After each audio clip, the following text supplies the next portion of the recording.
As an airplane twin-stick shooter, Airheart Tales of Broken Wings is fairly unique among roguelikes.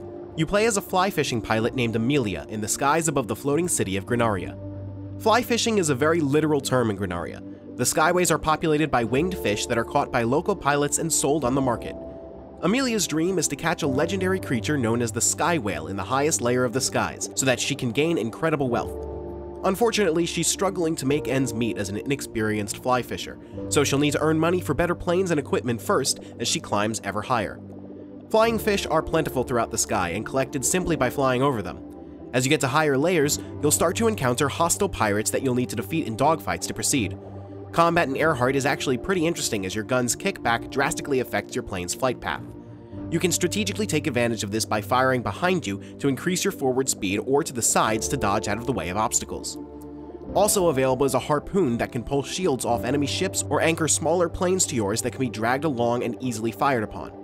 This unique combination of weapons and tools helps combat feel engaging as you're ascending into the clouds. That said, the rest of the game outside the combat isn't nearly as interesting. Periodically, you'll need to return to Granaria to sell off your fishing haul and upgrade your plane. Once you're ready to take off again, you'll need to start over from the very bottom sky layer. Upgrades and plane parts are expensive, so the low cash yields of the starting areas quickly become meaningless, and fighting your way back up to the higher levels of the sky forms a repetitive chore.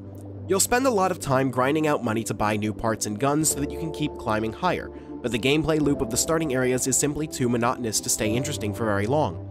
I hadn't even beaten the first boss by the time I felt like I'd seen everything there was to see in Airheart, and later sections didn't add enough variety to renew my interest. The grind only gets worse when playing on the actual roguelike mode, where you'll have to start the entire game over after a death.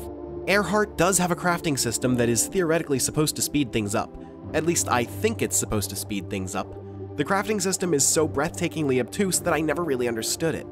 The tutorial claims that you don't have to guess combinations out of the blue, and I'm not sure what to call this promise other than a blatant lie. Crafting in Airheart is predicated entirely on guessing out of the blue. The crafting bench has 5 slots where you can combine objects, but the only information you're given from the start is how many materials a crafting recipe takes, nothing else. You're not even told what the recipe is for.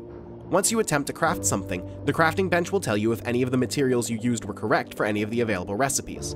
The only way for you to make any headway with crafting recipes is through blind trial and error or online walkthroughs, which is made even worse by the fact that each attempt at crafting costs money. I actually ran out of money in the middle of the tutorial for crafting, something that the developers clearly didn't expect to happen, given that the tutorial was completely soft-locked from that point and couldn't continue any further. Grinding out upgrades may have gone faster if I sunk time into experimenting with the crafting system, but given how little I enjoyed crafting, I would have just been trading one boring task for another. Airheart is beautifully unique and thought out in some areas and bafflingly half-baked in others. Aesthetically, the skies above Granaria are sublime. The graphics are beautiful, the music is superb, and the incredibly deep ecology of the flyfish that realistically react to overfishing patterns is so extensively detailed that I have no choice but to be impressed. However, repeating the same sections over and over to grind out money while trying to make progress with a crafting system that is so poorly explained made me dread every minute I spent with the game. There's a solid foundation for gameplay once you're in the skies chasing fish and fighting pirates, but every minute that you're not dogfighting your way through the clouds to chase exotic creatures is so frustrating and dull that I just can't bring myself to spend any more time searching for Amelia's elusive sky whale. Thank you very much for watching, and if you want to see more videos like this, consider subscribing to Nintendo World Report TV. You can also check out NintendoWorldReport.com for a whole lot more, and if you want to support both this channel and the site, check out patreon.com/NWR. You can also join the conversation in our Discord server through the link in the description.